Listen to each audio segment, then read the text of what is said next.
Hey everyone, welcome to another live stream. Had some technical difficulties, so this is round 2.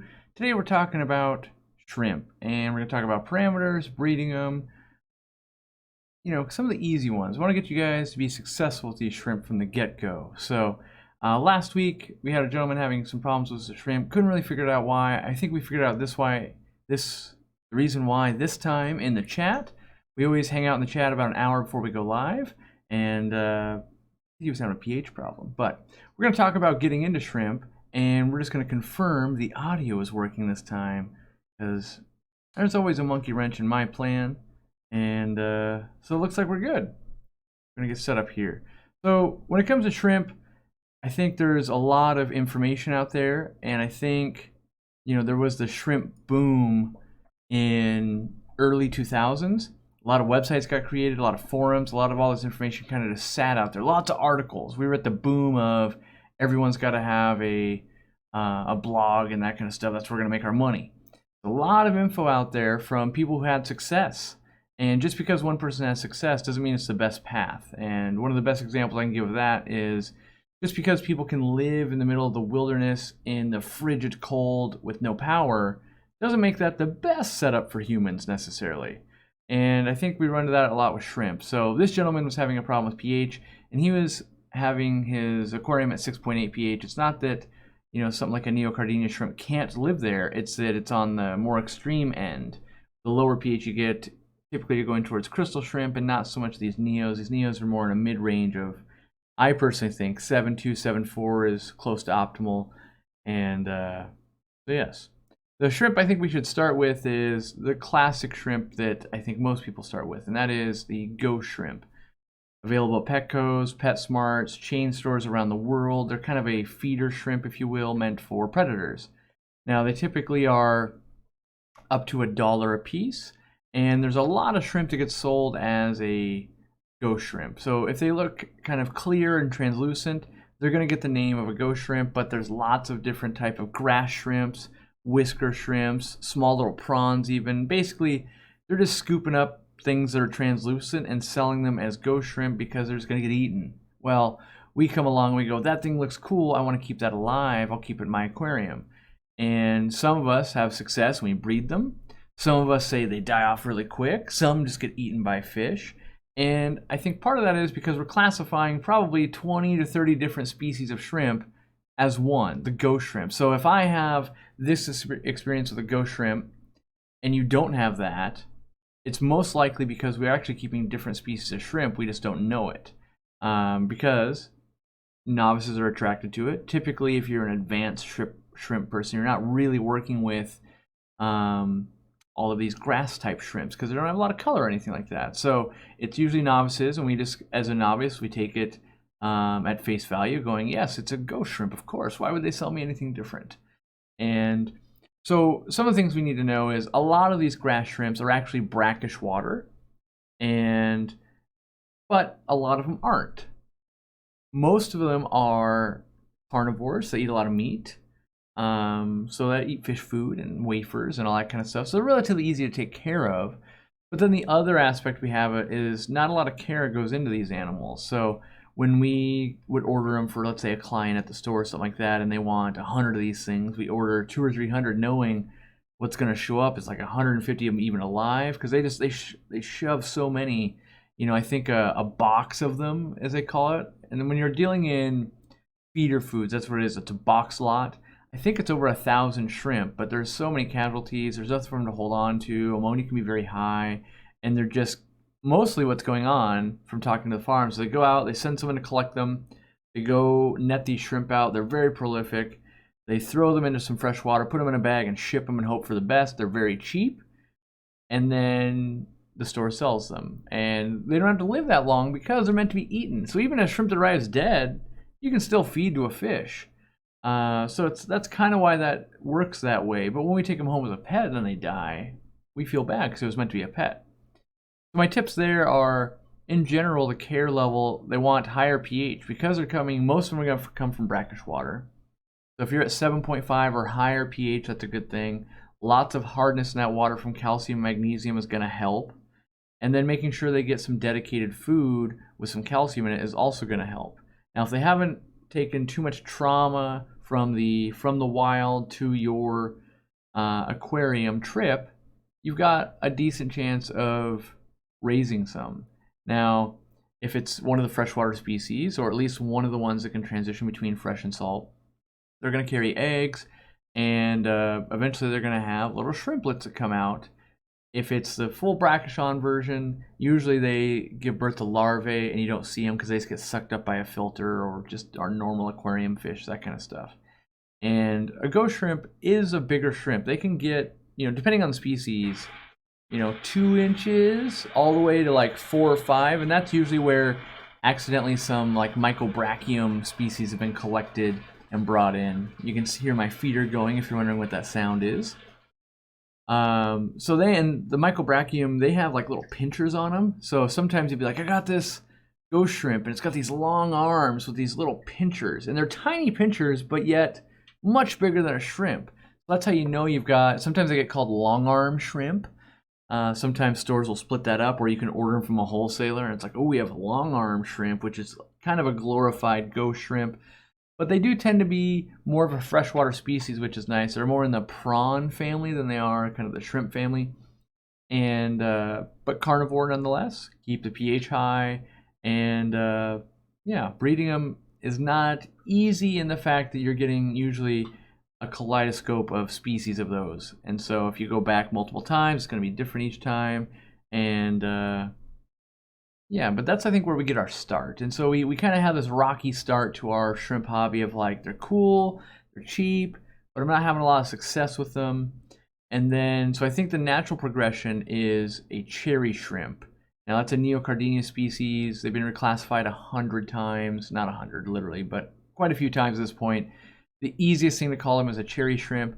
And whether it's actually the color red, or it's blue, or it's green, or it's Mountain Dew yellow, or it's orange, or it's striped red and clear, that would be a really shrimp. There's a lot in this kind of species.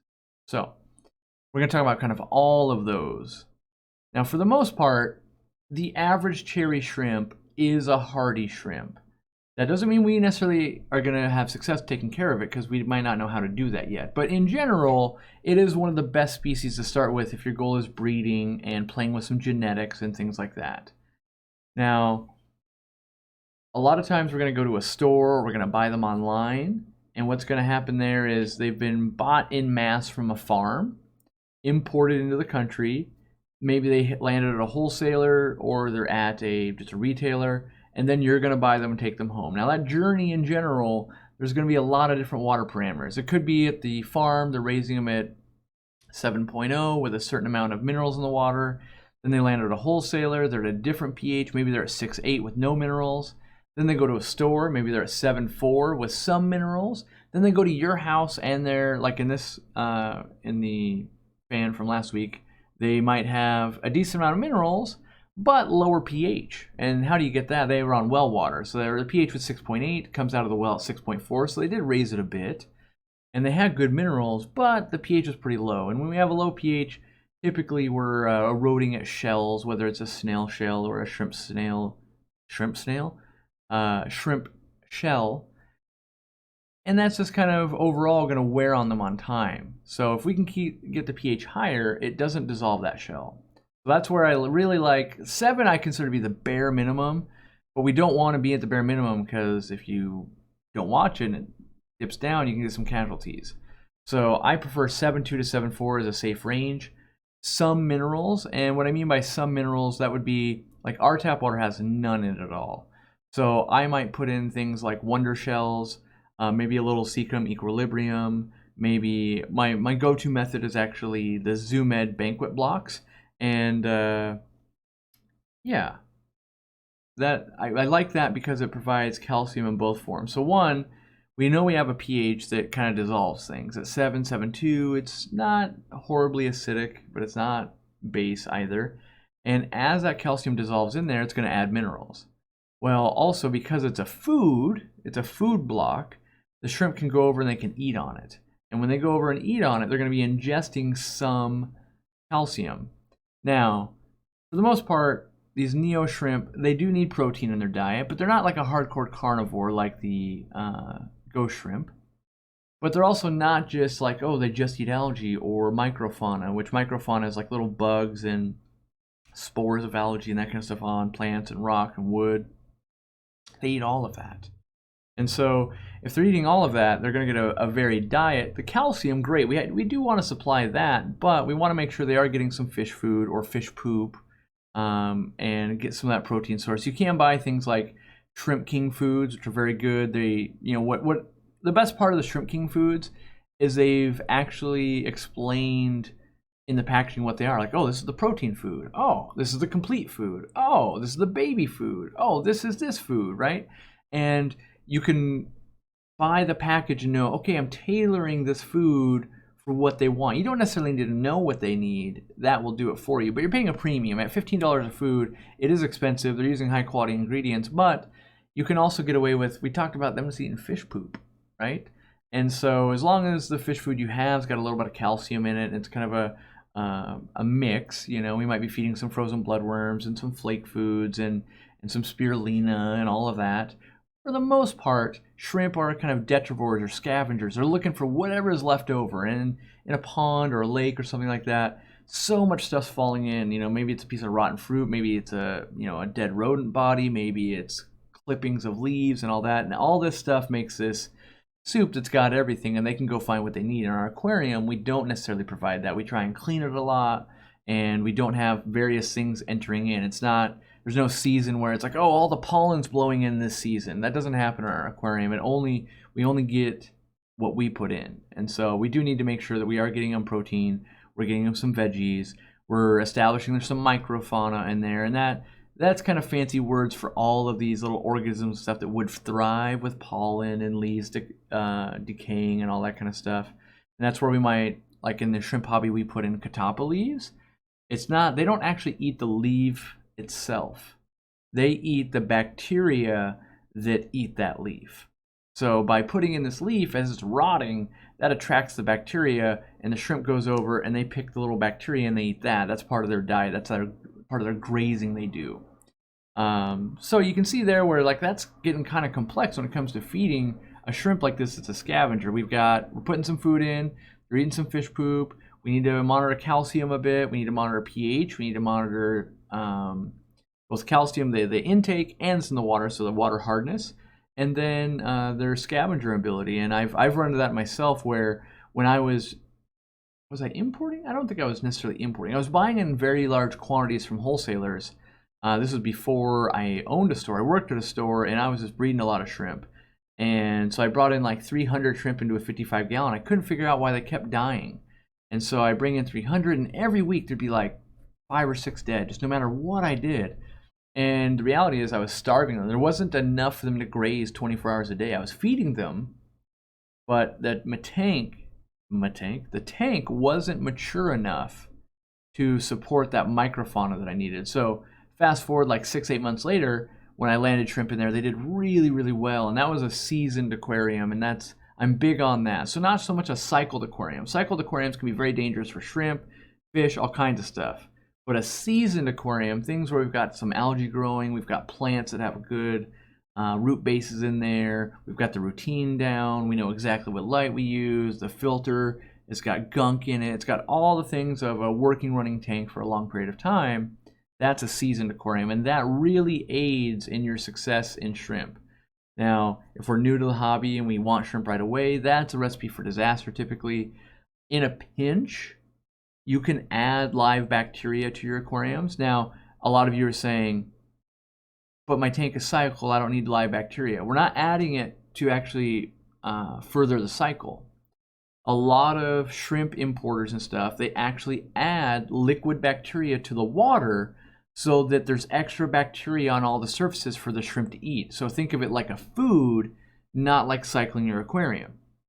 So if you're really getting in early, or you notice like, oh man, maybe I jumped the gun here, you can get some of that bacteria and help limp your way along. It's going to be expensive, but sometimes you get into something you're not ready for, and you just got to pay the price. So, but when it comes to breeding them, They're fairly easy to breed when you have male and female. There's tons of videos, not only on my channel, but just the internet in general or YouTube in general, about sexing the shrimp and looking at their golden eggs and that kind of stuff. But so we got males and females in there. They start breeding. We get golden eggs. They're going to hatch out after about 30 days or so, depending on temperatures. And then we've got all these baby little shrimplets. They basically give birth to live shrimp. Now, when that happens, if we have fish in there, some of them are going to get eaten. If we have a hang-on back filter, probably some are going to get sucked up in there. We want to eliminate some of the sources so we can have some success. So the smaller the fish, the less they can eat, and the faster the shrimp grow, maybe they can't be eaten anymore at all. Providing a lot of cover so that they can't be hunted by the shrimp. Now, when it comes to filtration, maybe a simple sponge filter with a real low flow, we might not lose any. And in fact, when we breed shrimp, a lot of times the shrimp live inside the sponge filter because that's where a lot of bacteria is. So there's unlimited food in there. So a slow flow sponge filter can work really well and to your advantage. But otherwise, we use an intake sponge, and that is a sponge we put over where it sucks water into, whether it's a canister filter or a hang-on back. And that flow is faster, and it could suck up some shrimp, but it does wonders to space out the shrimp from that intake. So if you've got a couple inches of foam and the shrimp's over here, it has to kind of wander in before it could get sucked in, whereas without it could be just like swimming by and just gets sucked into the current and there it goes. It's got nothing to grab onto to prevent that. So I find that sponge intakes or sponge filters to be very important. Without something to block them just getting sucked up, it's kind of just a matter of time. So from there, you just start raising babies, and the babies aren't too adventurous. They want to just eat and not get eaten. So we kind of have to overfeed a little bit. When you look at shrimp foods that are kind of baby foods, they're more of a powder and they just kind of go all over the aquarium. I'm not 100% convinced that we have to have a dedicated baby food for shrimp, or maybe we could just use something like Hikari fry food, or but in general, my tanks that I have bred shrimp in the past, which I've done quite a bit of, they've always been very, very seasoned and well established. And I believe if you start pushing the bounds of what an aquarium can hold shrimp wise, yes, you definitely might have to focus in on some shrimp specific foods to accomplish it. That being said, tanks with 1,000 shrimp in 40 gallons, not uncommon for what I was doing, and I never found that I had to do it. Not that I never did. If I got a good deal, I would definitely buy it up, but I could never tell a qualitative difference in I fed this food versus this food, and my yield was that much better. I think it was the husbandry overall of tons of live plants, food going in. I personally always kept small fish with them because I believe that they like to eat fish poop. I'd feed the fish, they would eat it, partially digest, and then the shrimp would actually take over from there. And that's what would go on in the wild. And so I believe that to be a good symbiotic relationship where they actually do better when there is snail or fish poop in the aquarium. The trick with snails is you can get way too many snails, and then they start stealing food and calcium. That's the other big thing you've got there with snails and shrimp. You get a wicked snail population going. They're utilizing a ton of calcium out of that water and eating a ton of calcium, and they might actually deplete the shrimp's source of calcium. So you got to be a little careful there. But in general, plants can do the same thing as well. If you have tons of plants and no calcium's going in, they're consuming calcium to grow. And so in general, calcium's a very important part of any aquarium, whether we have shrimp or not. So watch that. But it's very easy for people to go, I've got a planet tank, I've got shrimp, I've got snails, I've got all these things going on, and I didn't realize I was actually running out of calcium. So watch for that. From there, you're just raising them up, and adult shrimp don't really prey on baby shrimp, which is good, and you'll get more and more and more. My tips for being successful at the beginning with a cherry shrimp variety, whether it's actually red or it's more of a brown color or it's blue, is find someone that's breeding locally. That's always a big help because they're going to have water closer to yours. And then alternatively, find some that's breeding in the store or some that aren't very colorful. And what I mean by that is typically when they're not very colorful, they're more hardy because they're not selling as fast. They've been around at a store longer. So imagine this at our store. The way we do it, we've gone through a lot of vendors, by the way, before we found the vendors that we really like to work with. So we might get, let's say, 100 cherry shrimp a week. and the best 75 sell every week. And so when they come in, you might get some little varying sizes, a little bit, oh, this one's like fire red, this one's not as red, this one's kind of clear. Well, that one that's clear might sit around for 2 or 3 weeks, and then it's fire red, and then it sells, right? So it might have been a little bit younger or whatever, lower in the food chain. But eventually you're going to get some shrimp in the tank that just never color up. Like they just never get that intense. They've got all the genes, they're brother and sisters to everything else, but they're not super intense. Now, why would you want to buy those ones when you can buy fire red ones? Because the fire red ones might have come in that week. And as long as you have a great setup, they're going to do really well for you.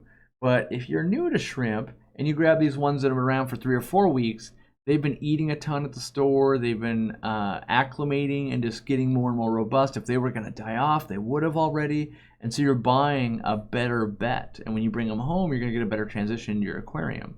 And that's what I would recommend to start there, because once they start breeding, you're going to get all of those colors coming out. All that nice red and everything in between.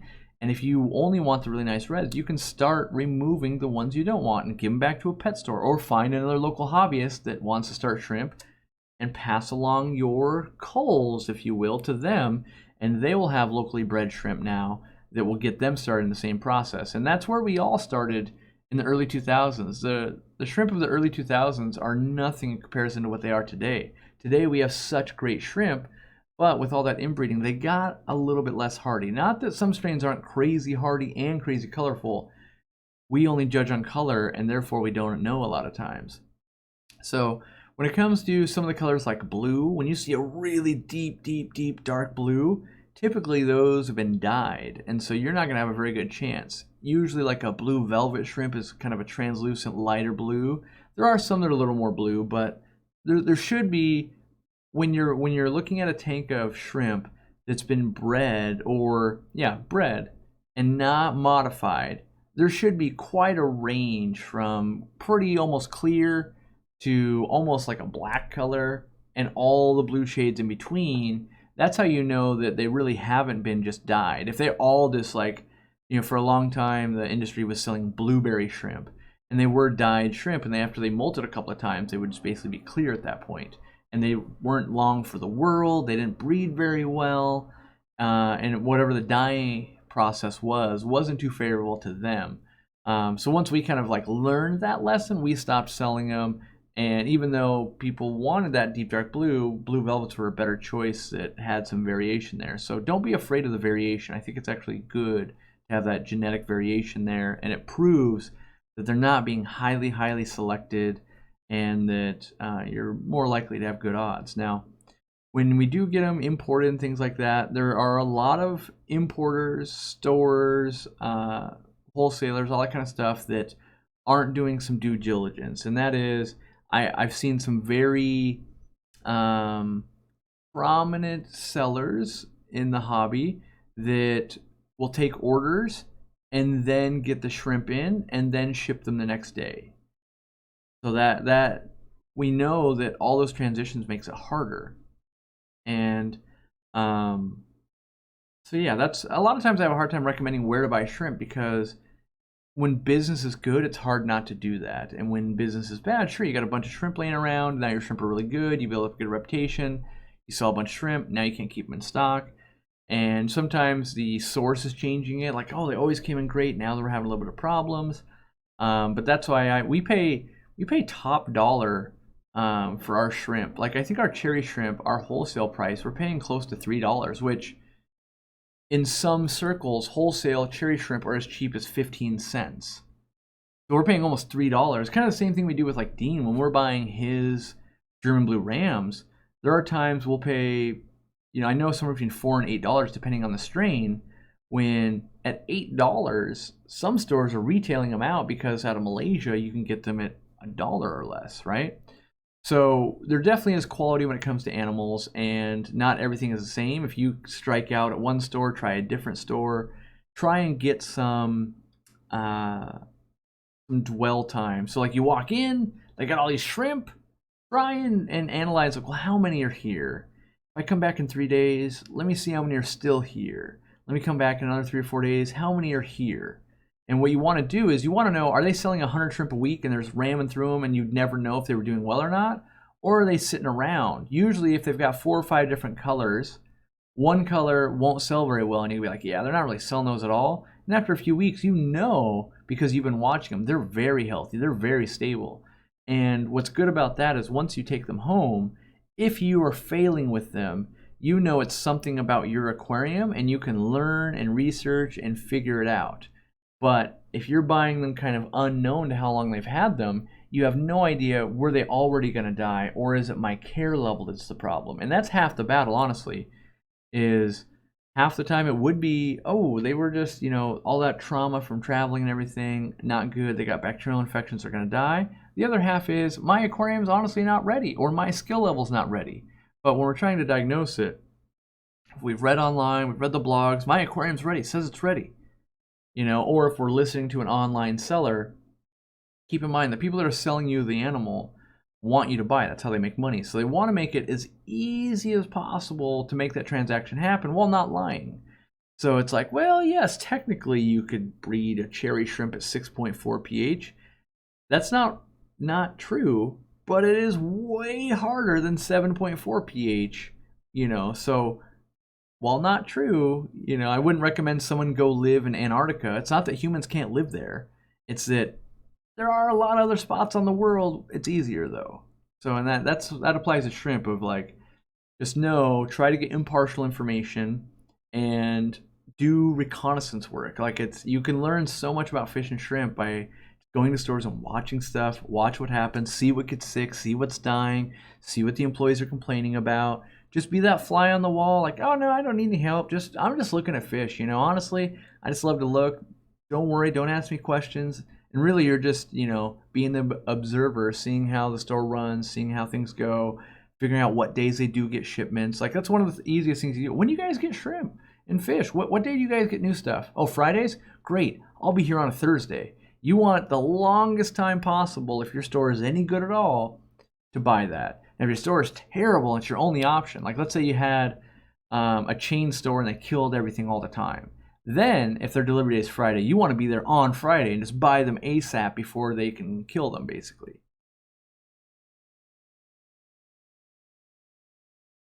All right, I'm going to hop into the chat and see who's got questions when it comes to cherry shrimp here. How will you know if they're dying in a store or selling a lot?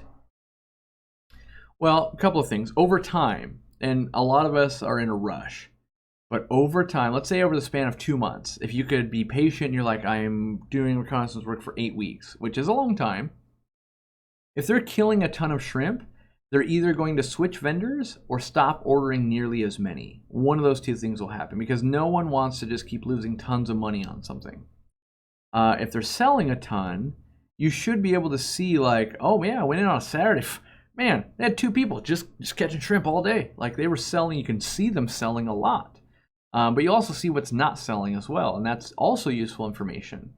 And yeah, that's about the easiest way. The other way you could do is get in there early. So if the store opens at 10, if you get in there at 10, you've got the best chance of catching, you know, oh, they're trying to hide something.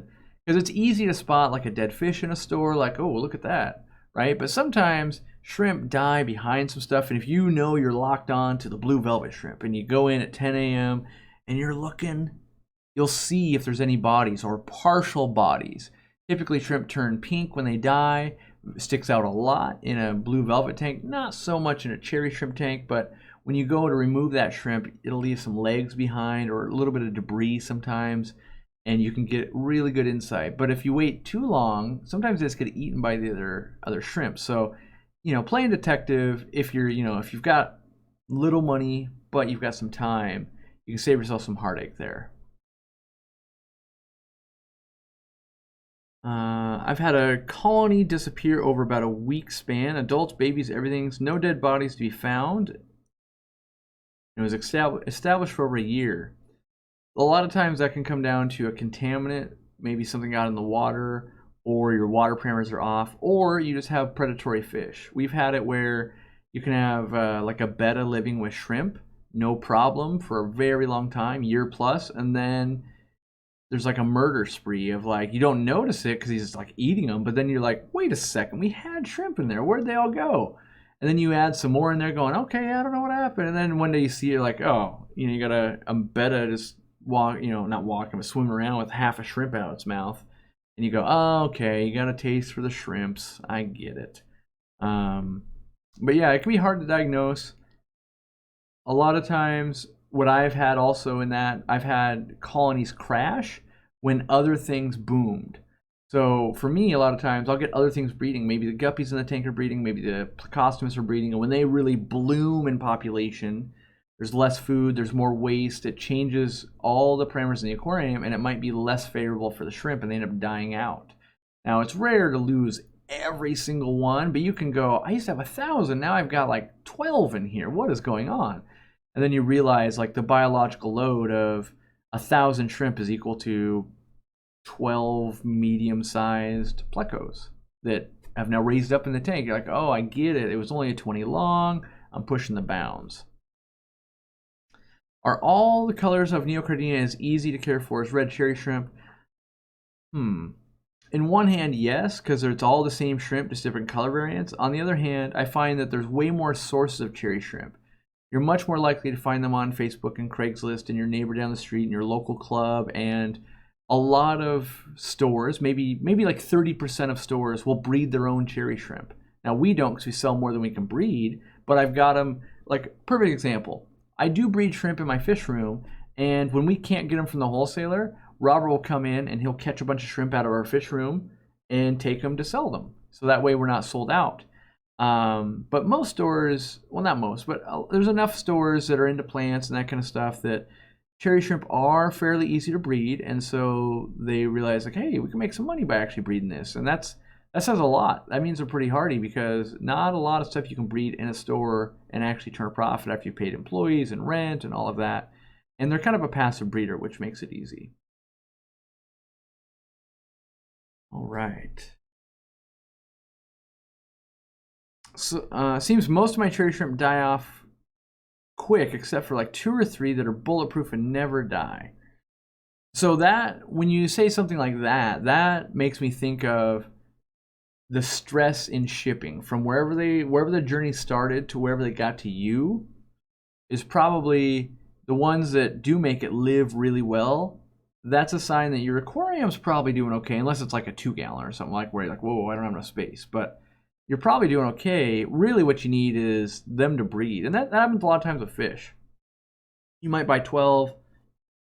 For some reason you got one that didn't do well by the time you got it to your house, like you shipped it in. Then you get some aggression.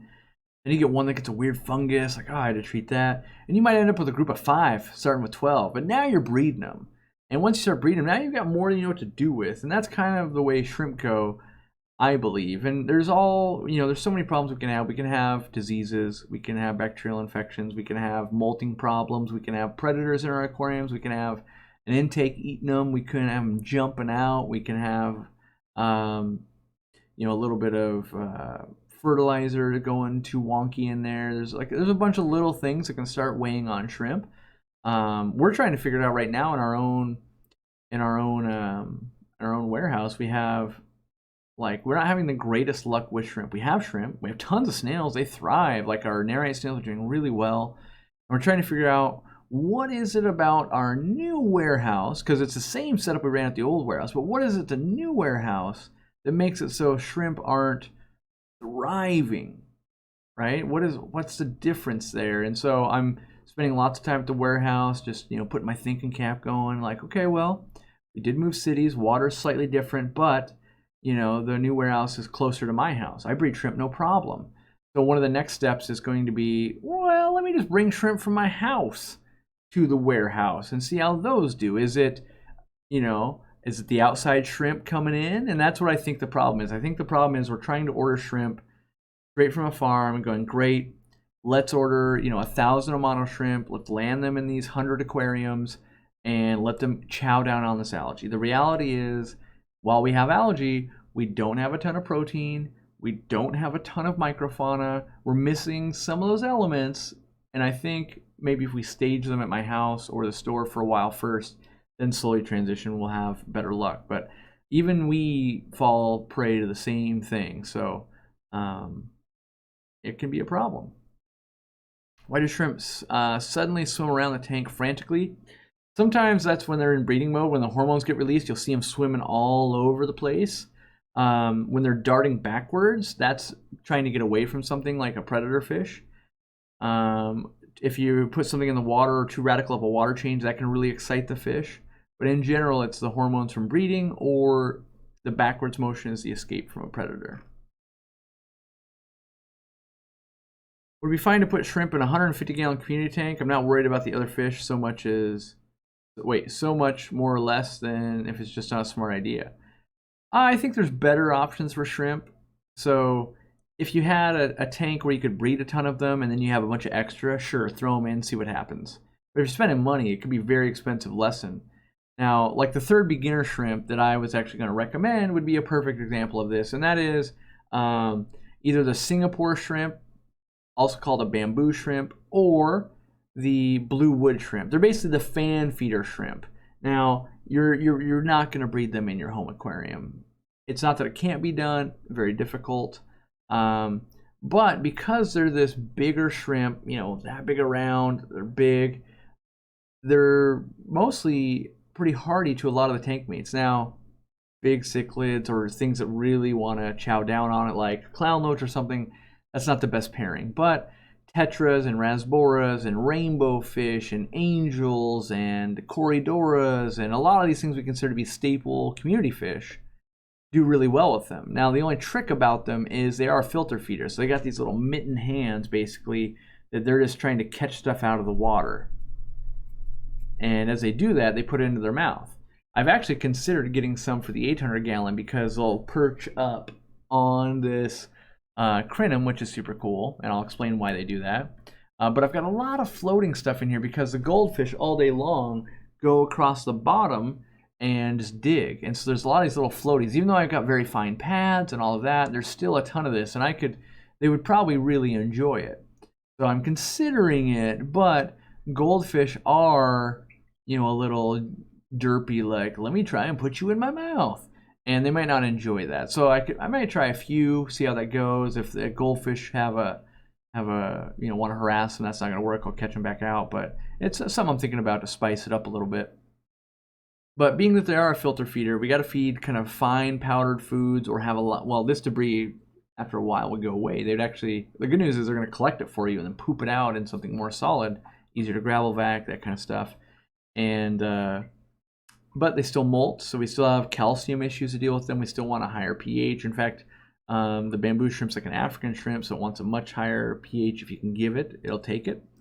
And if they're ever crawling around the bottom looking for food, that's a sign that we're starving them to death. So they want to filter feed. And so their goal is to get up where the flow is. So that might be on the intake of your canister filter, your hang-on back filter, or a piece of wood where the water returns, and just stand there and catch stuff. That's what they want to do.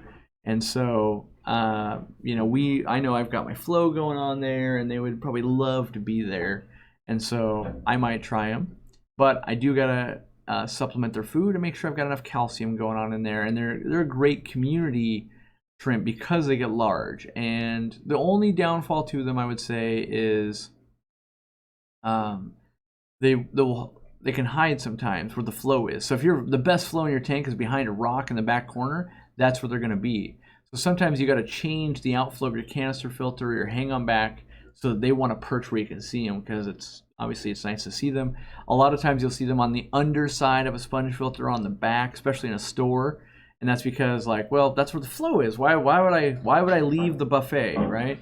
And so you got to make sure you put the buffet in the right spot in your community tank and have the right tank mates. All right. Poll for the fish fam. What does your local fish store charge for cherry shrimp? I've seen them as high as $6.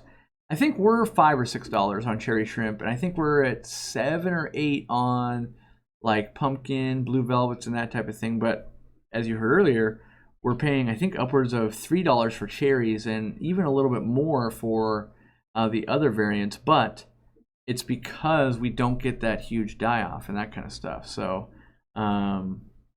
Yeah. So someone says you should order from Rob at Flip Aquatics. He wants to go wholesale anyway. We've tried that. We did not have good luck with it, and so yeah, we tried that years ago. And he's, to the best of my knowledge, hasn't switched suppliers. And the shrimp, from what I buy, so I'm a different store than most. I only buy the highest qualities, and typically I try and do research, and I know a thing or two about what I want to buy. So what I'm getting from my source is a higher quality than what I was able even to get from Flip Aquatics. Now, he had a better price, but the living ratios and things like that, they just weren't up to my satisfaction, and so that didn't work out. And yeah, but your average store might have mediocre shrimp, but when we're given an option, typically we only want to buy the best. And like with our plants, most of the plants are always potted plants because they do best. They get less broken stems. A lot of things don't happen to them. They're not getting rotted from a band around the base of the plants. There's a lot of these things. And so right now we're even testing some other ways to do plants. We focus on what is the best, and then we charge kind of accordingly for it. Now, so like in that, we're on the high side of those shrimp. We're at $6. But even like the Shrimp King, when he comes, he's like, wow, you have really good shrimp in your store for a store. Like it's not like, okay, you're at a Taiwanese breeder's house, that quality, but also they don't sell that quality at $6, right? So yeah, store quality, we have very nice shrimp and that kind of stuff, and that's what we want to do. We would rather sell a higher quality and charge that upper end price than sell mediocre and be at that middle price. And so that's why it never worked out between us, is we're looking for a higher product than he was willing to sell. Well, not willing to sell, I'm sure he was willing to sell. He just didn't have a good line that made sense for us. Do I think Scarlet Badasses are a good tank mate for Neocardinia? I don't. It's not that it can't be done. In fact, we do it at the store. I don't believe it's a great pairing, though. They're predatory. They like to eat a lot of microfauna, a lot of those small little bugs, and the type of food you need to feed, typically live foods and frozen foods, not the best for shrimp. Shrimp actually do well on dry foods because they kind of fall apart in your tank, and there's a lot of particles that go all over the place. So those, it's not that it can't be done, but I just don't think it's the best pairing you could do, even though we do it in the store, but we feed like a lot of frozen cyclops and that kind of stuff. And we still, like, I think a lot of times we'll put bluewood shrimp with the scarlet baddis, and then if we run out of space, we'll put like a fourth shrimp in there. Like some jade greens, or sometimes a chocolate shrimp, both of those in there. And it's not optimal, but we're not keeping it in a super long scenario there. And the scarlet badasses will 100% hunt down babies, but we're not, at the store, we're not breeding them, so we're not really worried about that. Can I recommend any online shrimp stores? I don't think I can, because I haven't really ordered from any I'm trying to think of the last time I ordered shrimp from a store. It was probably with like Flip Aquatics. I got those black roses from them quite a long time ago. Still have them in my fish room. But where I would honestly, like if I was, and I know I'm a broken record here, but if I was honestly shopping for shrimp, I would go to Aquabid, because I'm only interested in buying like homebred shrimp. They're just gonna be hardier. You can usually get a better quality. You can ask for more pictures. You can ask to see their setup. I typically want to buy bigger quantities. I want to be like, cool, I want 60 of these. What's the price on 60 instead of 6? But and I'm always looking for something a little different. So like on a website, if let's say you're looking at neon yellows, they're only ever going to show you the pictures of the neon yellows with the racer stripe down the back that look amazing. If I was going to invest in them, I want to see the pictures of the tank just as it is. Like, I realize not all of them are going to be the neon racer line. I just want to see overall, how does the tank look? What's the ratio we got going, so that I can know if I'm going to be successful and build a longer relationship. My favorite way to actually do business is to find a new source on Aquabid. It's a new hobbyist. Get something from, I really like it. Then I come back to my email like, what else do you do? I really enjoyed what you did here. And you're probably enjoying it because you're doing it. What else do you do? Oh, you do this live bear. Oh, you do this shrimp. And you might fall in love with the way they package or whatever. And sometimes you'll do that from the beginning. You'll go, oh, I was just going to buy these neon yellows. And then they email and you're like, by the way, I have all this other stuff. We can add it on for just this. No additional shipping. And that works out pretty nice. But yeah, I haven't bought shrimp online in so long that I'm not sure that I have a good recommendation other than Aquabid. But that's where I would go, honestly. And half of it's because I talk to a lot of people that buy shrimp, and every vendor is kind of like, oh, this person loved it, this person hated it. And a lot of it has to do with what was the water parameters of the vendor and what was the water parameters of the person at home. One person might be great at neocardinia, but terrible at crystal shrimp, right? So they've all got different specialties and that kind of stuff. How do I get my bamboo shrimp to filter feed? I have a sponge filter and he insists on picking through the sand. Are you putting in like Hikari First Bite, something that's like literally a powder food? You need it to be like a milky color in the aquarium. Like I don't want you to like put so much that's a problem, but you definitely need to be able to see the particles with your eyes going through the water. You could just have like the derpiest shrimp ever that never learned to do it or is never going back to it, but in general, they like a lot of food has to go in because they eat 24 hours a day. But you know, in a perfect world, you'd probably be putting a little bit of food in there every 2 or 3 hours. You know, maybe every time you eat, go put a little pinch in there. All right. What do I look for in super high quality shrimp? So for me personally, I'm looking for color, and then I'm looking for color in the legs. Legs are usually one of the last things to be developed. So you can get really nice carapace color, you know, it can look very good, but then how many legs have the color? You know, overall, how does that shrimp look?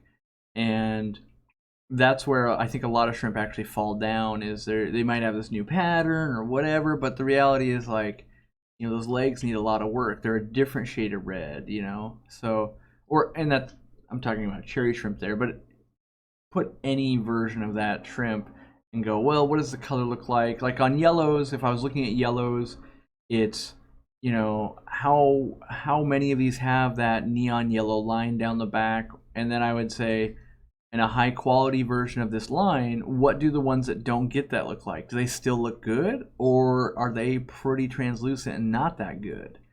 So I judge a whole line, and that's I actually wish competitions were like that. Like, let's say the minimum to enter was like 50 of them or something. Like I want to see them in. So like this is the problem I have with competitions, whether it's at, you know, SIPs or Aquatic Experience or whatever. You're taking like the best, like imagine I have a fish store, right? And I'm going to take the best 2 things out of my store and put it in a competition. Of course they're going to look great, right? But that's not realistic. I want to see what the aquarium actually looks like at that breeder's house. So if I walk in and I say, wow, this looks amazing. But what if we look in and it's like a sea of terrible shrimp with 2 that are amazing? Like, I don't really want that in my house. So I don't think that's like an accurate representation. Now, I get it. Some people are only looking for new genetics and those changes. But as a hobbyist, I want to be able just to enjoy it all together. You know, if you're making tacos and there's only 2 good ones out of every 1,000, I'm probably not eating at your restaurant because that's too low of a ratio. I want it to be, you know, if I have a 2 out of 1,000 chance of having the best taco of my life, I'd rather opt for every time I go in, the tacos are just pretty good. So that's how I look for high quality. Is overall on the whole line in a bunch of shrimp is a high quality, and then look for some of those finer details. You know, is that lettuce fresh? That's what you're looking for. How do you know the calcium's been depleted? What is the most available product you're able to make it higher? the most available product probably worldwide would be SeaChem Equilibrium, just because they have wide distribution all around the world. I personally use Zoomed banquet blocks and Wonder Shells is how I approach it. When you don't have enough calcium, usually you're going to see it on a test kit, but then you might start noticing some molting problems, or just in general, not as many babies coming out. Like, you're just not raising up. You'd be like, huh. And if you've watched a colony for years, let's say, you'll get in tune with it. You're like, I see it, there's adults, and there's like some juveniles, but where's like the sea of babies? You have to like stare at a plant to see, like, oh, there they are. Not like I could see from over here. Like, you really got to look for them. And usually that's where I start telling, like, there's something off about this. Now, we have a blog article coming out soon that would talk about calcium deficiency in plants. Sometimes you'll see it in plants before you even see it in the shrimp. Or that's when you notice it, like, hey, what's wrong with my plant? My cryptocorn looks all weird. Like, oh, it's calcium. Oh my gosh, my shrimp. And then usually you just fix it. So that's how I notice. The ring of death. I don't know what causes that besides a bacterial infection where they get like a ring around the shrimp, and it's almost like a necrosis sets in where that part of the shrimp turns that light pink color like it would when it dies. I'm not 100% sure what causes it. I don't know if you can turn it around. I don't think people really are. So I'm sure there's some advanced antibiotic to, like, oh, this salt dip plus this, but the average person just never going to do that. So I think usually they just die and you breed more. Like, it doesn't really doesn't spread like through an aquarium too fast from what I've seen. So I think it's mostly like, let's count that one as a goner and just move on and breed a lot more.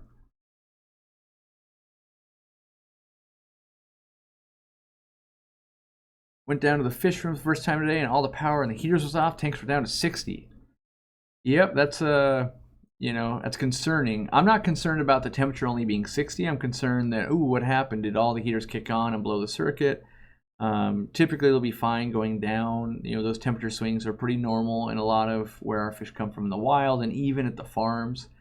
But yes, it's never a good feeling when you're like, that's not going to plan. Uh-oh. I mean, I've got that problem going on in this aquarium right now. I had suspected parasites, and so because everyone's like, oh, they're scratching, and I'm like, well, I haven't done like 1 billion rounds of dewormer yet, and so I put another round of dewormer. It's in there right now. That's why the water is a little bit murky. But what I actually found was, so I did a big overhaul in this tank, and I didn't film any of it. It was at 3 o'clock in the morning type of deal, one of those things. And because I was playing around in the studio, but I replaced the pump. So that pump, if you guys have been watching the live stream for a long time or listening to the podcast, that pump that I've had that I bought like 8 or 9 months ago, that I was like, yeah, I'm going to install this so I can have a variable flow in the goldfish tank. I actually installed it a few days ago, getting ready for Jimmy to be here. And so it uses 1/3 the amount of energy. And while I was in there, I was like, wow, this water feels not cold. I don't run any heaters in there or anything. I'm like, huh. And so then I fished out my laser gun temp thermometer, and it didn't work. I was like, oh geez. And I own like 1 million of these things, but they were at the warehouse or the store. So I ordered another one from Amazon. I get it, and I tempt it, and we're at 76 degrees, which is warmer than I want to be. And so I think that actually might be some of the cause of why they are a little extra derpy, and I want to get them down to about 72, 73. And I've already got the sump. I've got a fan blowing on to start doing some evaporative cooling, and I ordered some more fans. The problem is it needs to stay cool in here, quiet in here, but also I want to cool the water down. I turned the temperature on the overall fish room down. This year, somehow my insulation is better or something, where I had the room temperature set at 70, and I went and temped all my aquariums, and they averaged 76. So we're doing much better, and I don't know, I don't think I changed the flooring this year or anything like that. I'm not sure what's causing. I think I know what it is. It's just warmer outside. We've had a very mild winter, so maybe that's what I'm used to it being colder than it is, and therefore my aquariums are running a little warmer than I would like, especially when you get into things like goldfish and goodeids.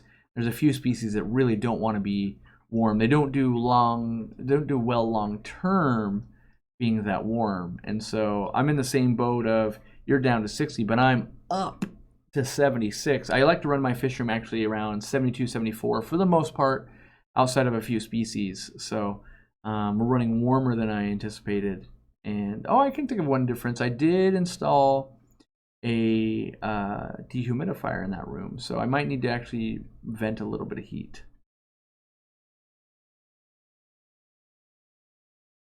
Can shrimp go with bettas? The answer is yes, they can, whether your individual betta will allow it or not. Think of it like mixing cats and dogs. A lot of people do it at their homes, but there are definitely dog households that will chase any cat they ever see. And I think bettas are the same way. Your odds get big or better the bigger the aquarium is, the bigger the shrimp is.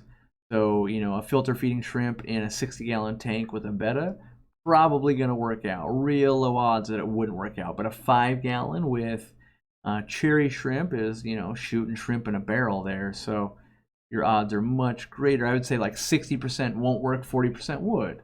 Some people go, hell, I'll try that. And some people go, I would never jeopardize my shrimp that way. And so, it's kind of an individual decision there.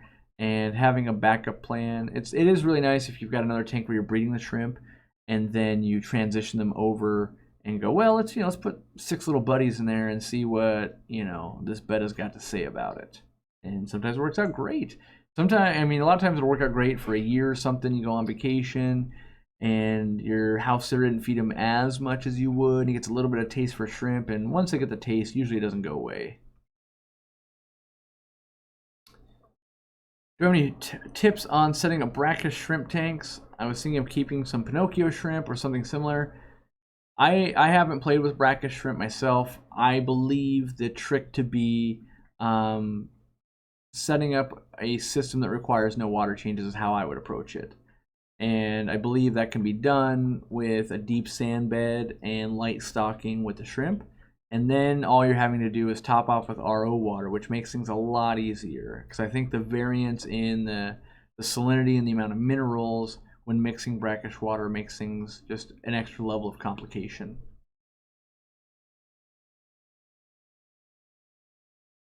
Can cherry shrimp and tetras go together? A lot of people do, like ember tetras and cherry shrimp are, they cohabitate well. Maybe Congo tetras I wouldn't put with cherry shrimp that are big enough to eat them. But again, size of aquarium comes into account there, and how many plants, how much cover, how much food's going into the tank. There's a lot of variables, and just know that in general, when something fits into another thing's mouth, it goes there. So if that shrimp fits in that fish's mouth, it's going to go there. If that baby fish fits in that mouth, it's going to go there. It's just, it might not be today, might not be tomorrow, but eventually it's going to end up there. It's a weird question. River Aquatic says, can I get a hello? Oh, hello. I thought, when I first read it, it said, can I say hello? And I was like, of course. But no, now I understand. My brain caught up. Do I think Neo shrimp could be kept with large cories? No.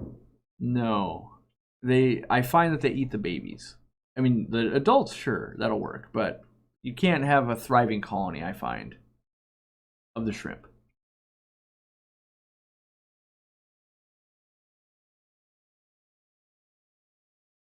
Ope shrimp are very hardy brackish water shrimp. They can deal in wide water parameters. That's true. Don't they live to be like 18 years old and they originate from Hawaii? So for me, and this is just me, and I think they're hard to breed, but I'm only interested in keeping smaller shrimps like that if I can breed them. Otherwise, I want bigger shrimps like bamboo and that kind of stuff. I think I would only keep those like the Hawaiian shrimp if I had access to like salt water. Like it would have to be like I'm doing a biotope type of deal. Do I think having too many snails in a shrimp tank affect breeding of shrimp? Yes, I think it robs some of the calcium. I think they have to compete for food. Now, a limited population of shrimp I think is beneficial. a limited population of snails I believe to be beneficial, but ram's horns, Malaysian trumpet snails, they can get out of control. Limpets can get out of control. You can control Tylonesian rabbit snails. You can control Malaysian trumpet snails, or not Malaysian, mystery snails, and you can also control Japanese trapdoor snails. So they breed slow enough that you can control the populations, and I do believe that to be a beneficial symbiotic relationship between those two.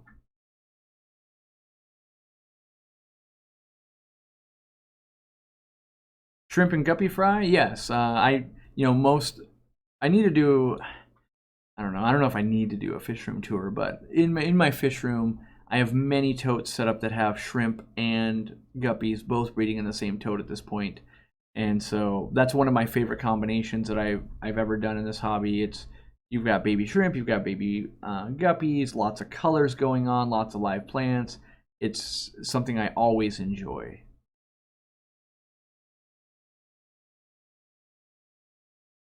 Interesting. So the Ope shrimp are super easy to breed. Just need an established system. Good to know. See, that could be where, because I haven't kept them, maybe I've read the blogs and the internet info, and I'm getting misinformed, because I thought it was they needed to be like 18 years old or something like that to start breeding. There was something keeping it, or they were trying to justify why we wild collected them instead of bred them. I don't know. But being that I haven't kept them, that's one of the easiest ways to provide misinformation.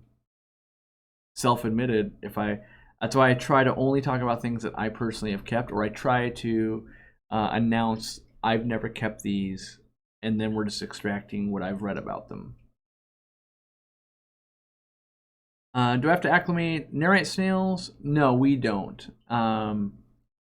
So we don't acclimate anything, honestly. But we get hundreds of nerite snails every week. I know that we've had employees that have tried acclimating. We don't have any problems losing any nerites, and whether we acclimate them or not, we don't have any problems. So we don't spend the time to acclimate them. I'd say the biggest worry you've got is don't put them into too low of pH of water. Like that, whether you're acclimating them or not, they'll hate that. So you want a pH definitely above 7, if not above 7.2. And a lot of the nerites are a very hard water snail, if not brackish. So you really want to go to that higher end if you can. You don't want to see those pitted shells, and they might still be alive at 6-8, but they're just hanging on barely. So, treat them right.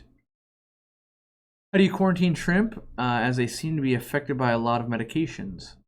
Well, I mean, lots of things are affected by medications. Humans, dogs, all that kind of stuff. It's all about which medications. Like our quarantine trio, every product in there is shrimp and snail safe. So General Cure and Icax and Maricin, all of those are safe. That being said, the only one that does anything is the General Cure. The praziquantel will fight the like the parasite that grows on their rostrum. The rostrum's their nose. I'm trying to think what it's called. Vorticilla, I think. It's called Vorticilla. So you can quarantine shrimp with praziquantel or General Cure. It's safe, but we don't run into too many bacterial infections, so I haven't really had a good chance to see if Maricin will fight that off. But in general, poor husbandry at husbandry at the wholesaler leads those bacterial infections, or the farm or something like that.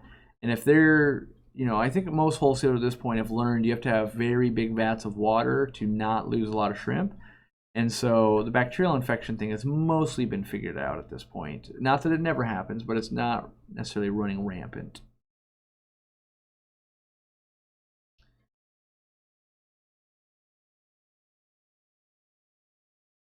What's the best tank one could have success with shrimp? Rock and wood piles, established tank with algae, anything else?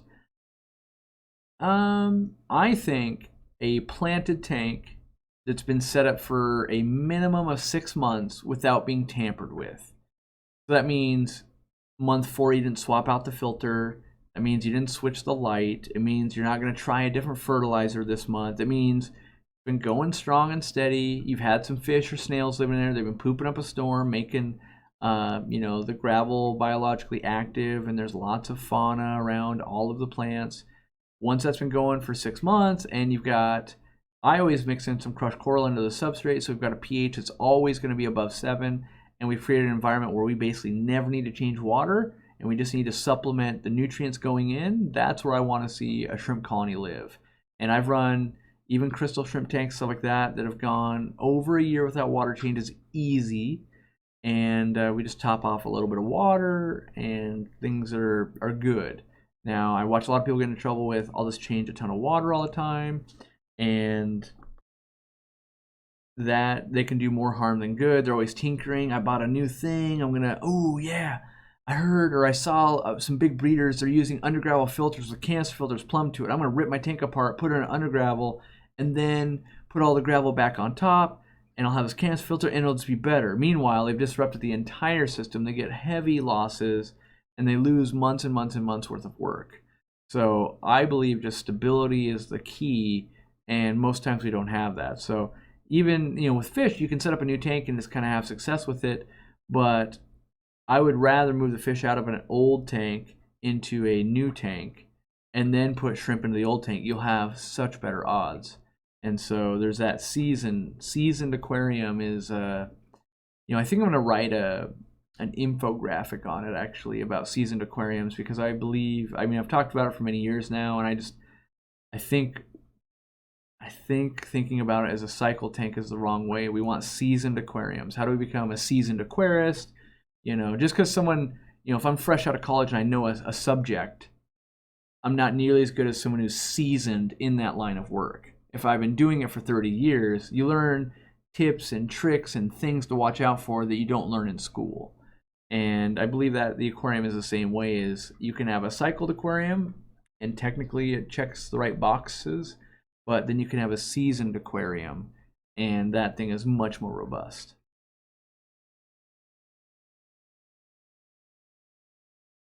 The 3 best shrimp, I'll mention them again quickly, but if you want the in-depthness on them, you'll have to rewatch it, would be the ghost shrimp, the cherry shrimp or neocardinia shrimp, and their color varieties, and then the bamboo / wood shrimp. Those are all great beginner types of shrimp to play with, I think. And they all have different requirements.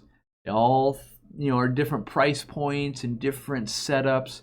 And that's the goal there of my tank, the 150-gallon tank, probably shouldn't play with ghost shrimp and probably shouldn't play with neos, but it would be a great candidate for those bamboo shrimp. And, maybe someone with some celestial pearl danios in a 7-gallon nano tank shouldn't play with bamboo shrimp and should play with the neos. So, there's a little bit of something in there for different people. Not all of them are going to be able to be bred by a home hobbyist.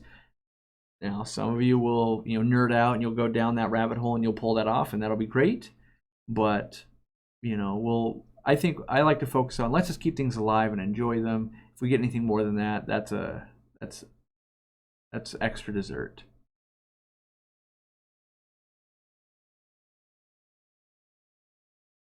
Let's see. I'm talking about cherries, blues, crystals, pintos. I don't see the other comments. So I don't know in reference to what. What are the best top-off methods? My tank evaporates a lot. The best top-off method is get a top on your aquarium. Really though, I'm like the #1 hater of rimless tanks. I only like rimless tanks that have some kind of top you can put on, even on the rimless look. But otherwise, usually RO water top-off is the best way to do it, or just water changes. But I don't like being a slave to evaporating water, so I do everything I can to avoid those situations. Maybe it's auto water changes like I run on a lot of my stuff, or I run tops. And we're running into problems right now in our warehouse. We want to get CO2 a little bit higher, and our surface area is so high, and we do have tops, but the way we've plumbed some things, it makes the tops hard to use, and so we want to limit that surface area. And that's what goes on in our aquariums at home. We have too much surface area. We get, I'm going to do evaporative cooling on this tank, so I'm going to get evaporation going on quite high. And the result of that, you get some things going on. One, your tank's going to be cooler. You're going to end up using more electricity with your heaters to keep it up. Two, you're going to get more water in your air, which makes air harder to heat or less efficient to heat.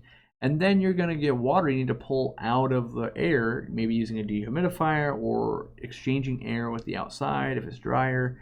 And so the easiest way to combat all of those problems is to have a top on your aquarium. And that's why I'm such a big proponent of put a top on your aquarium. You don't get jumping fish, you don't have snails and shrimp to make it out.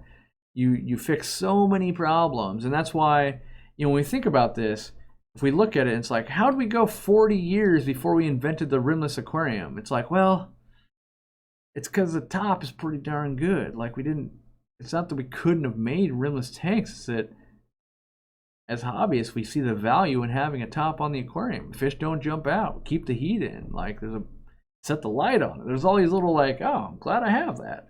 And only lately in the last 15 years or so, we really put an eye to the aesthetic version of it.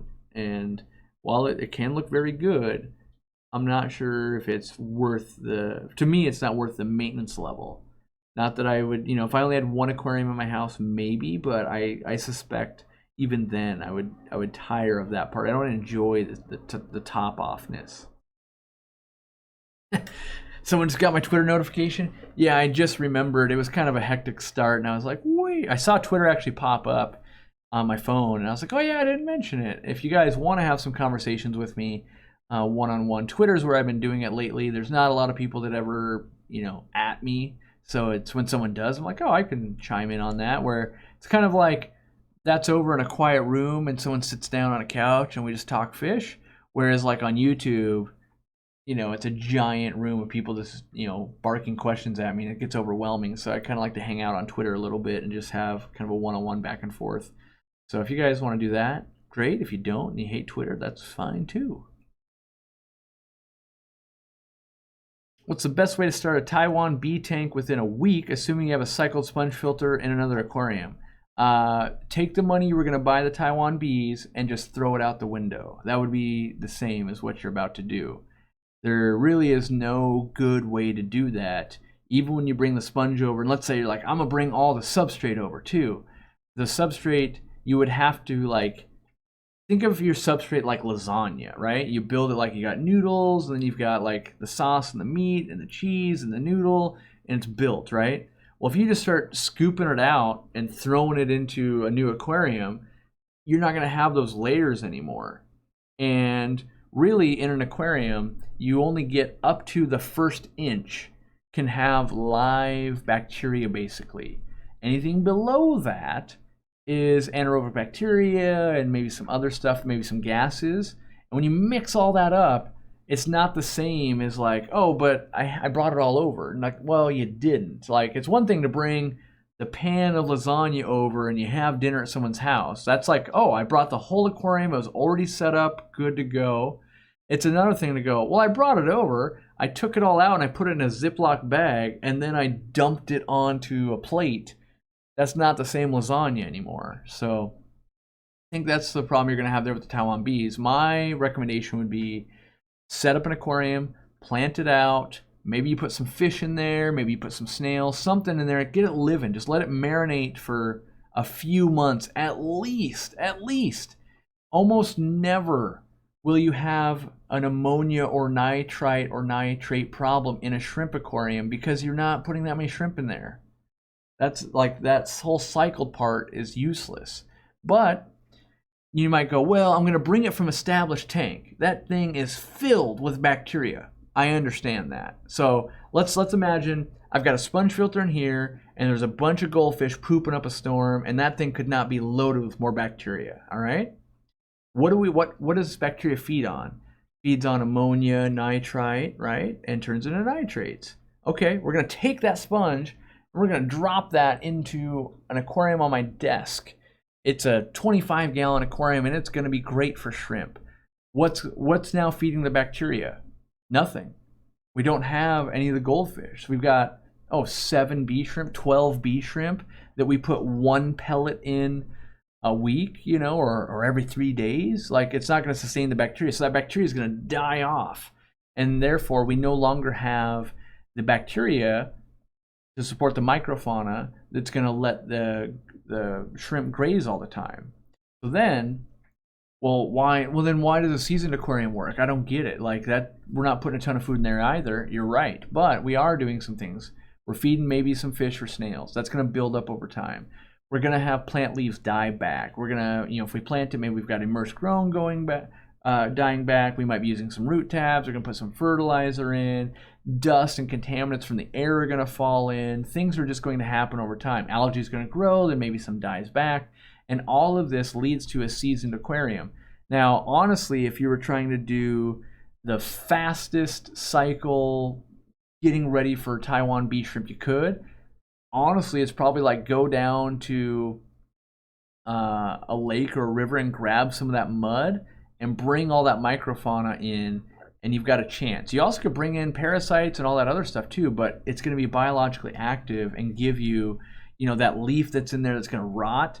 That's going to help fuel some of that bacteria, and it's just like a way better thing that's kind of ready to go. But I still believe you're gambling a lot of, you know, money and time on something that we shouldn't rush. So I really, you know, buy someone else's. Okay, maybe I figured it out.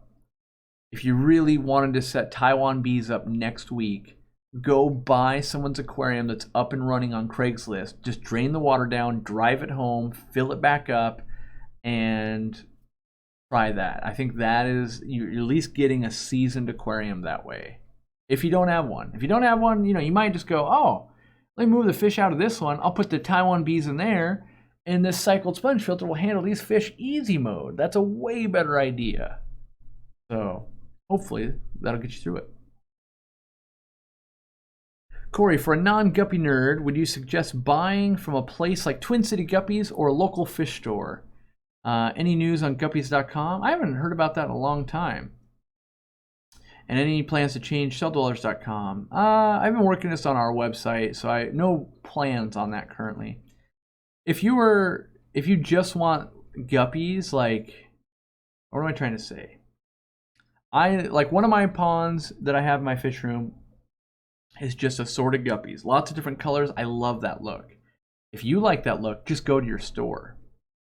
But I also, like, I do have guppies from Twin City Guppies. I have some from the Vienna World Championships. I have some from a store down in Portland. I have some, like, I collect them from all over the place. But if you're looking for a specific look, buy them from somewhere that has that look. But if you just want guppies, your local store is going to be cheaper and easier. If there's a local breeder, maybe a local club, anything like that. I honestly, I daydream sometimes about, like, what if the aquarium co-op whole thing crashed and I, like, wasn't in the industry and I had to, like, what if my life got reduced to I couldn't afford aquariums? I kind of daydream about buying feeder guppies and just, like, I can't afford TV or a computer or anything, and I'm like, I would use the only money I had available, and I would build the most crude aquarium with just feeder guppies, and it would still be awesome. Like, I think about that, and that's how I know that, like, anyone can appreciate fish, because feeder guppies and white clouds are still amazing, and they're the cheapest fish out there.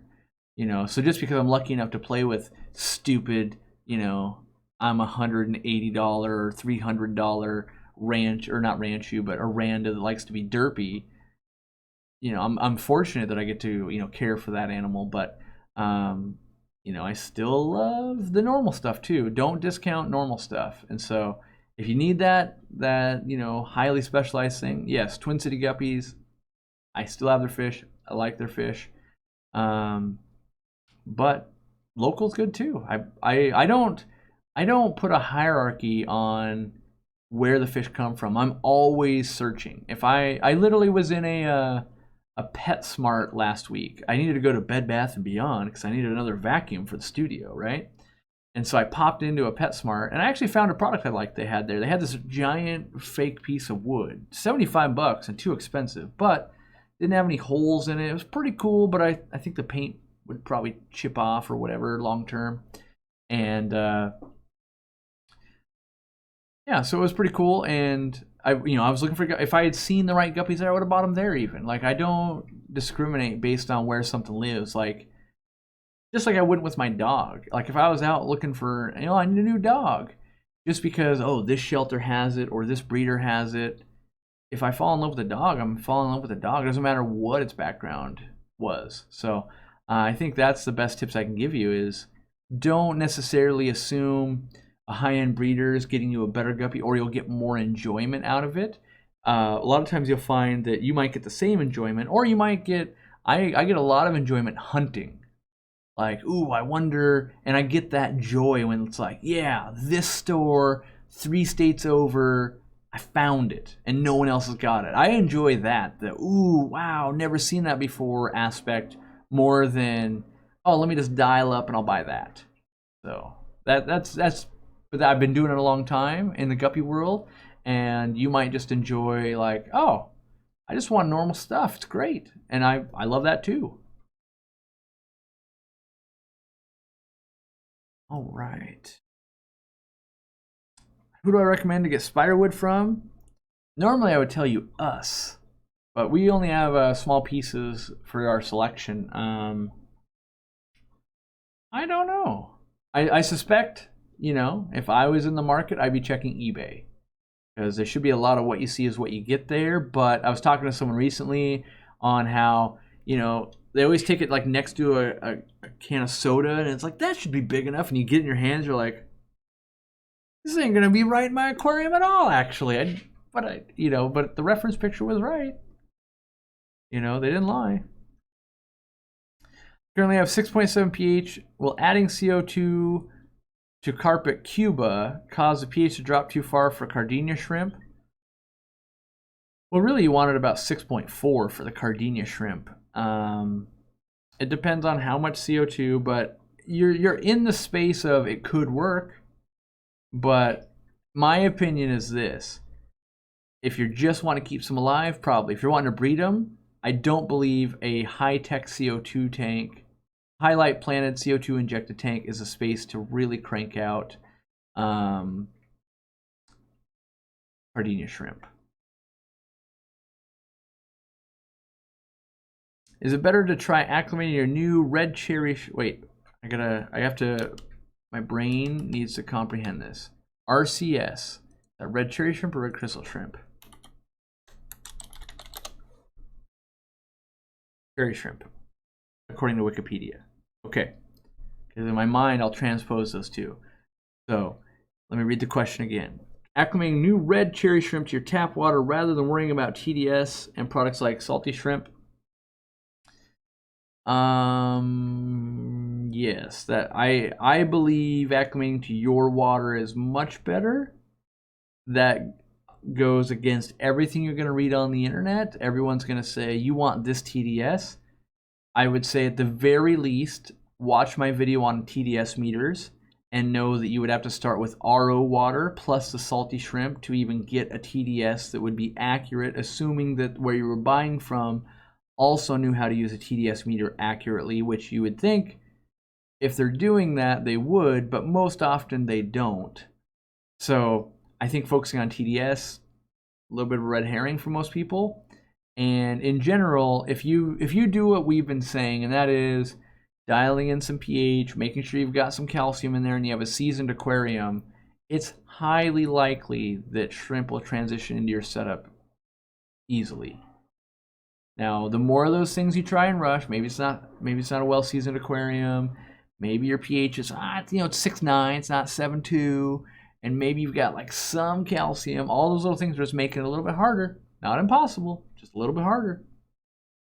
And like with the person that is wanting to do a CO2 carpet of Cuba, you're worried about the pH, right? I get that. That's one, like, oh, pH is important.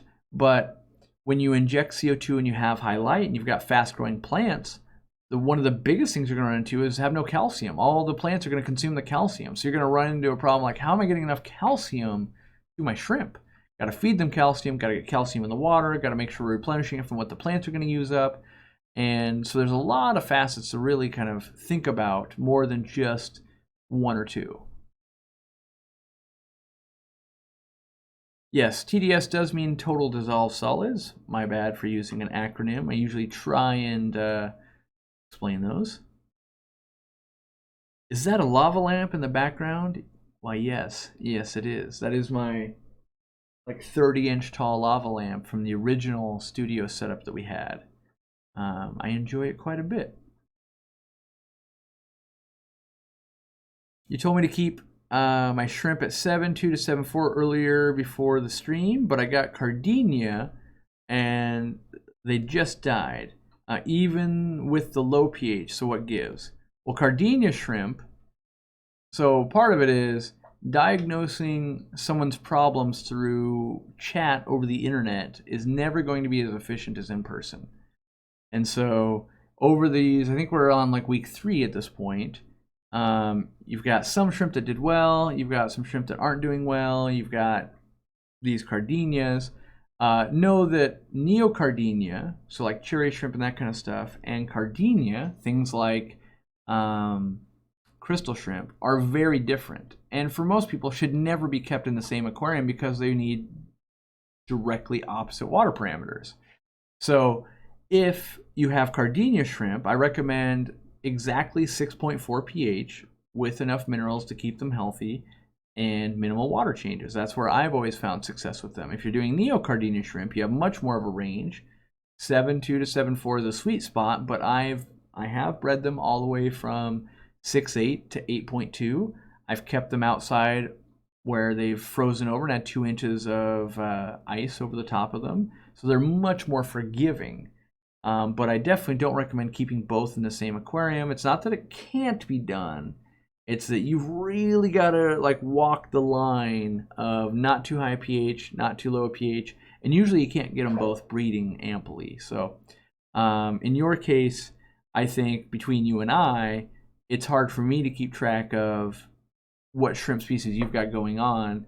And you know, the reality is between like today and let's say last week, I've talked to 10 or 12 different people, all with shrimp problems, and so it definitely is difficult for me to go, oh, which one are you? Oh, you had that one, and then this thing happened, and then now you did this, and then that thing's going on. Oh, did you? Oh, yeah, you did do that. Okay, and so that's probably what's going on there is trying to keep it all straight.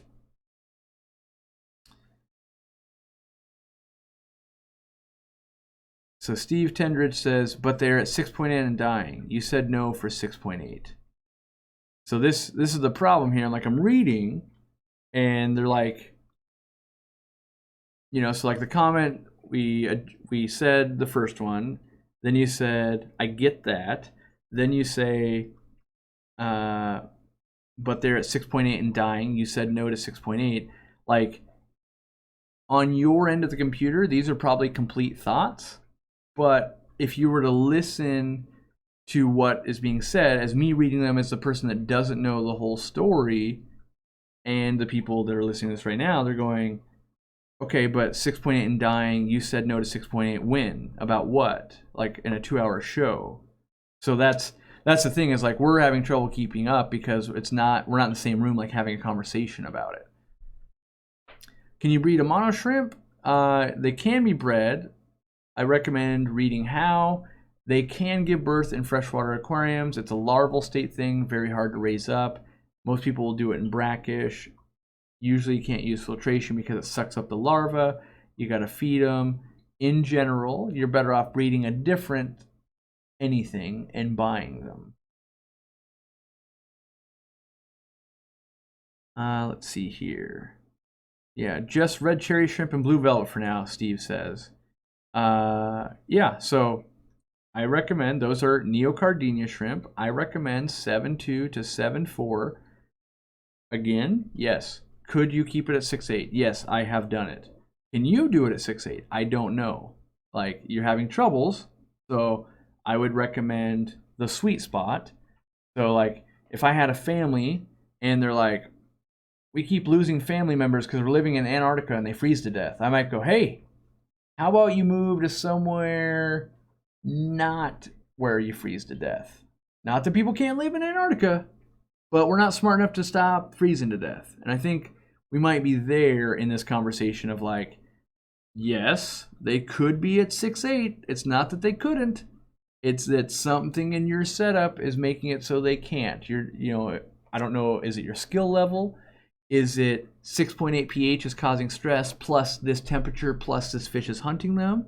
Is it 6'8" and the source of your shrimp? Like maybe you're getting them from a farm that breeds them at 8, and that's really hard for them to go to 8 to 6'8" long term. Maybe there's 10 other things that I don't know about. Maybe you have a water softener on your on your water because you're on a well. Like that's not out of the question. Like this is really hard to diagnose these things through chat and back and forth. We do our best, but I think the answer is somewhere in this video and going back and forth and reflecting on like, okay, what are the best practices here? What can I adjust? And that's the thing, is only adjust if you're not getting the results you want. If I tell you that 7.2 to 7.4 is good, and this is good, and that is good, and that is good, and you've got 4.0 pH and 22 degree water, and you're feeding buffalo hearts, and they're breeding out of control, don't listen to me. It's working, right? But if it's not working, that's when I recommend, like, okay, we'll try some other stuff from people that say this worked for them. That would be my goal there. Shrimp talk and no wonder shell plug. I've talked about them today. I use a lot of wonder shells. I like them. Yeah, I mean, by all means, please buy them. I do love them, but I don't want a chance ruining the stream by showing you all the improvements we did to the website and all that. Like, it was hard enough just to get this thing up and going today. Apparently, I don't know what went down. Jimmy and I were filming on this computer last night till midnight, working on some audio for some videos. I come in today, computer's working fine. I click go on the live stream and nothing.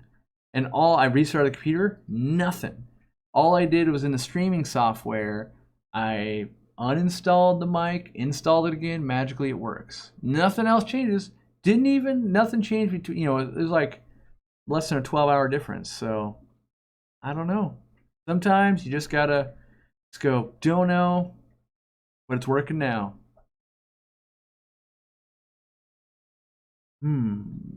CO2 and shrimp, short-term pH shifts aren't a problem. Mine moves from 8.2 to 6.8 over 5 hours. I actually don't 100% know the answer. I've never encountered a problem. That doesn't mean there's not a problem. It just means I'm not encountering it. I honestly don't measure my pH fluctuations from injecting CO2 very often at all. So, because I'm not doing that, I'm not in a position to notice like, oh, that thing's going wrong. That being said, I haven't noticed like all the tanks that we run at the store and the old warehouse, we definitely injected a lot of CO2, never had shrimp problems. The new warehouse, we are having some shrimp problems, but the pH is stable from what I can see. I'm testing it regularly. I'm not seeing any fluctuations, but someone had a good quote. I don't know where I read it. I think it was in a comments of a Gary V video today, and it was like, changing your mind isn't a weakness. And it's very true. Like, I don't want to pretend to know it all or anything like that. In fact, I'm always hoping to learn. So just because I don't know something now, I want to know it. Like, if I ever encounter that, that's another thing to go, let me write that down. That's a thing I've encountered. I witnessed this happen. I can help others trying to avoid it. But so far, I haven't run into it. And my pH would drop fairly well. Maybe my pH doesn't drop as much because I run crushed coral. I don't know what the difference is there, but yeah, not quite sure. All right, we got a couple of minutes left. And I think Katie Tropical is talking about filters tonight. That dude is on a filter binge. Been there myself. Made a video or two about filters. And so I encourage you guys to all go over there. I know it's a little bit of a short show today, but, duty calls. I almost keep getting myself in trouble. I can't tell you where I'm going. I've done it almost 3 times. Like, I'm going to go here, and now we're going to do a thing with Jimmy because he's in town. We're filming. But I don't want like a bunch of people to show up where we're going and then make it like, yeah. It's already like right now on Jimmy time, it's 9 o'clock at night because he's used to East Coast time. So want to utilize him while we can. and you know, make sure we feed him and grow him. He's a growing boy, you know, and yeah. So that's I'm off to film more with Jimmy after this. And so, what is our word of the day? Ooh, what is our word of the day? I haven't been talking to John lately. Normally I talk to him during the week. I don't even have like a good underlying joke or something. All right, we're gonna go with wonder shell. I bet you John doesn't even know what a wonder shell is. I don't know if that's true. Like if you haven't used wonder shells, you have no idea what they are, and they're not a well-known product. So I'd be interested to know if he even knows what a wonder shell is. But ooh, that was a good one. But I've already started the wonder shell train. But I do like bagged lasagna. Maybe we'll use that one next time. Speaking of which, so the word is wonder shell. It's fun to bombard his stream over there. I'll be over there in a minute. But I won't be live the next couple of weeks. I'm out of town. And so it doesn't mean I won't go live at all. Like I might go live on Facebook or something like that with my phone, or maybe even YouTube. But it won't be a scheduled Thursday live stream. So that won't happen until like 2 weeks from now or something. So you'll get a little break. Some of you will be very excited. Some of you will be sad. But we've got videos coming out. We got blog posts rolling out. We got content for days coming out to help you guys as much as we can. I appreciate you guys showing up and hanging out with me, even through the technical difficulties. I hope we wonder shell storm KG Tropicals. I'll see you over there in the next couple of minutes. To those you listening on the podcast, thank you very much. I love to get your guys' feedback, and I'm always looking to make it better. Hopefully, you're going, you know what? That audio is just a little bit better. I'm working on it for you. I know all you get's the audio, and I want that to be the best it can be so that when you're listening to it in the car and then something weird goes on, it doesn't blow your eardrum out. And I appreciate all you guys. So until next time, #WonderShell.